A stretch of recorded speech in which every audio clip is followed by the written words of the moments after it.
Welcome back to Inside Eastern Utah. We're here speaking with the Carbon County Commissioners about a proposed tax increase that is proposed by the clerk auditor.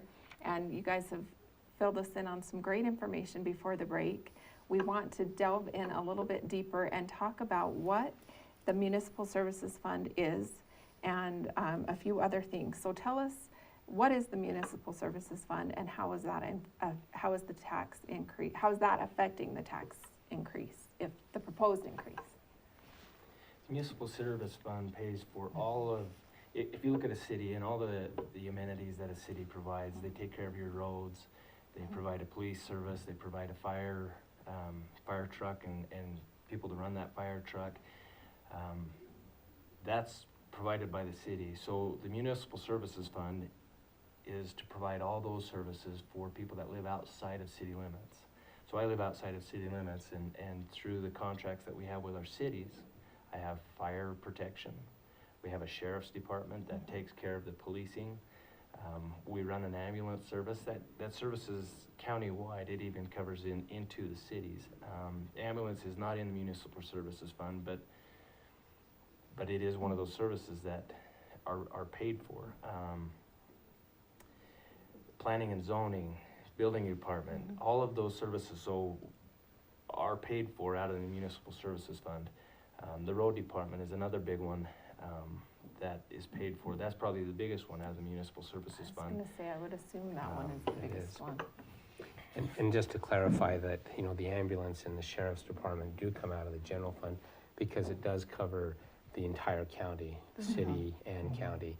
And so while those are services that the sheriff's department primary concern with patrolling is the unincorporated county, they have that responsibility even though the cities have their own police departments. Right. So we want to be sure that, we don't cross that line, that the Municipal Services Fund is very specific, and you're right, in both its revenue and its expenses. But it's just like Commissioner Hope stated, in the fact that the roads really is the big one in there. And we'll show some graphed material tonight with our open houses and with the tax hearing of what those expenses are and where those revenues come in at. And that's a very, very interesting story because there is a big discrepancy there. We mentioned earlier that what we collect tax-wise is $300,000 in tax. There are other monies that roll into that. There's the tax, there's delinquent taxes, there's sales and use taxes, transportation, the list goes on.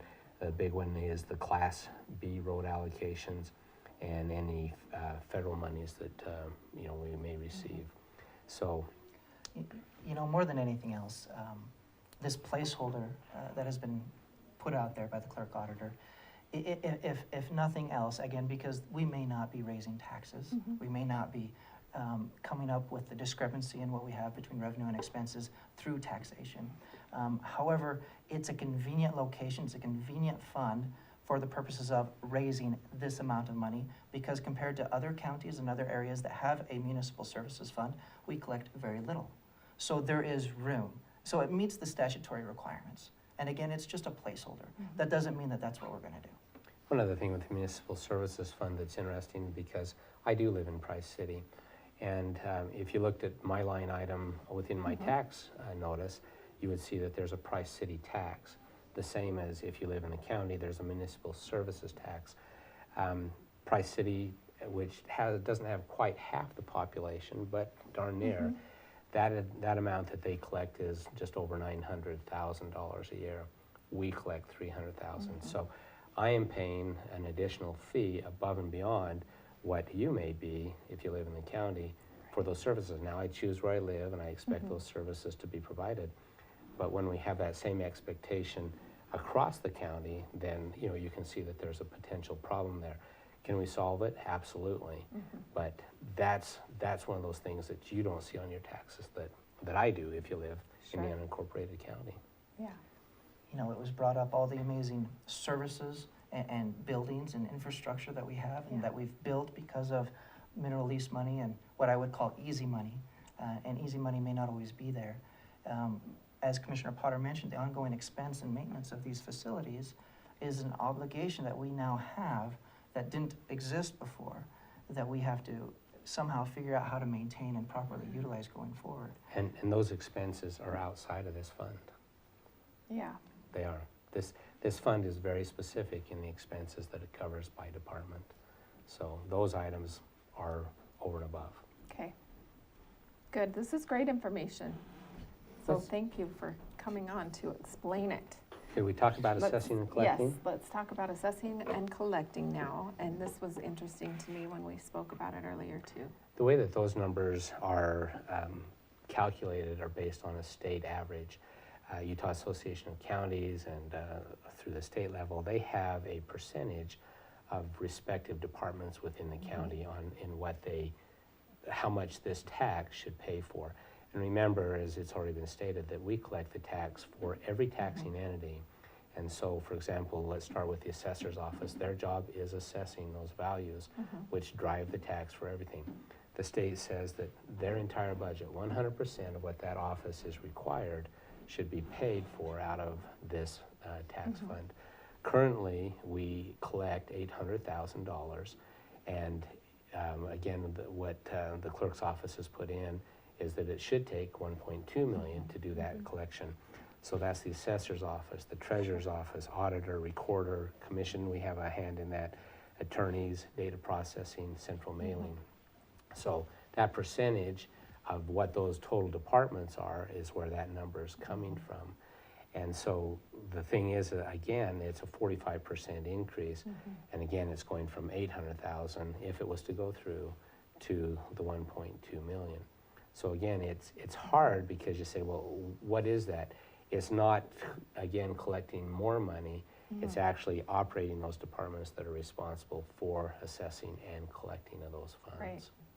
So it's just another example of what it costs for the current operations and how we've been using some of that easy money I spoke of to fill in a lot of the gaps in various departments all over the board. And those decisions were just made by officials of the past. And we are now having to make corrective decisions because what I would call hard money or money raised through taxes, it's a lot more difficult to find new hard money, if that makes sense. Yeah, Right now, as the soft money is disappearing and going away, we can see gaps in what it costs to take care of and maintain the current service. So do we decrease the current quality of living that we provide as a county organization? Or do we try to maintain by finding other sources of revenue? There may be other sources of revenue out there besides what we have in just tax money. And it may be a synergistic relationship with other entities here in the county who may be duplicating some of the services. So we're having ongoing conversations with sure. with everyone involved in the county, not just county government, but other organizations, to find out where we can find more and greater efficiencies. One of the other things that the two of you would probably be interested in is that the county in general, over the last 5 to 7 years, has had approximately a $27 million budget. Now, it's been higher in years if there has been a building project that has gone on. But if we were talking about normal operating expenses and budget, so, you know, one of those questions we don't have time to get into today is okay, so if we tax at $5 million, $6 million, where does the rest of it come from? Yeah. That's another great story. But the other interesting thing is that as you look at, again, expenses that the county has spent over that same time frame, it has been flat and decreasing. And so, again, this isn't something to raise funds to expand a program or whatever the case might be, but it's to continue to do that. And thank goodness those grants, those state monies, the federal monies that are out there, that's what continues to make sure that, you know, Carbon County is running at the level that it is. So I don't personally have all the answers, but I look forward to the discussions that will be had on this. Yes, and there are a couple of open houses that you guys are hosting for the community to come in and talk to you guys, ask any questions that they might have and get some clarification. One is tonight, and the next one is next week, It's on the 13th. okay, Monday, thank the you, Monday. 13th. Yep, from 6 to 8 p.m. at the event center. And again, the forum will be where a lot of the elected officials and department heads will just be throughout the building and go and find the person you want to speak to, and you may want to speak to 5 or 6 of them, but you may not want to speak to all of them. So if you have a specific question or item that you'd like to discuss or an idea, come and find the person that it pertains to, and let's share our ideas, and collectively, maybe we can come up with something better than we can individually. Sure. And I'd like people to understand that we've been working on this for a couple years now, as we've seen the loss in revenues through the special service district. We've been opting to not rehire every position that we once had. We've realized some great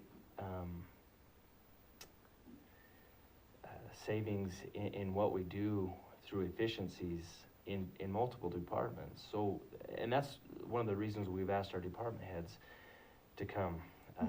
At the road shop, we're down 4 employees from what we were 4 years ago. And it's just as they've retired or left the county, we've opted not to rehire those positions. And at the same time, we're realizing some efficiencies just in the way that we do things. So this is something that we're looking at, and that's why we hope that people will come and talk to us and say, hey, what if you did this at the road shop, or what if you did that at the planning and zoning, or whatever the department is that you see that you might have some ideas for efficiencies. That's the kind of input we're hoping to have, and the conversations we're hoping to have, to help us understand maybe there is something that we could do better throughout the county. And planning for the future. I mean, Yes. I always say, we do have a bright future. I mean, the county has its resources, it has great citizens, and, you know, this is a time to plan to go forward also. If I could also add that on the 14th Yes. is our Truth and Taxation hearing, and that is scheduled for 6 o'clock in the commission chambers in the administration building. Yes. And I think that that's important. I'm hoping we answer a lot of the questions through the open houses, and that we can make sure that, you know, that hearing goes smooth, but we want to hear those comments too. And again, we're moving forward so that we can pass a balanced budget by the end of the year. Great.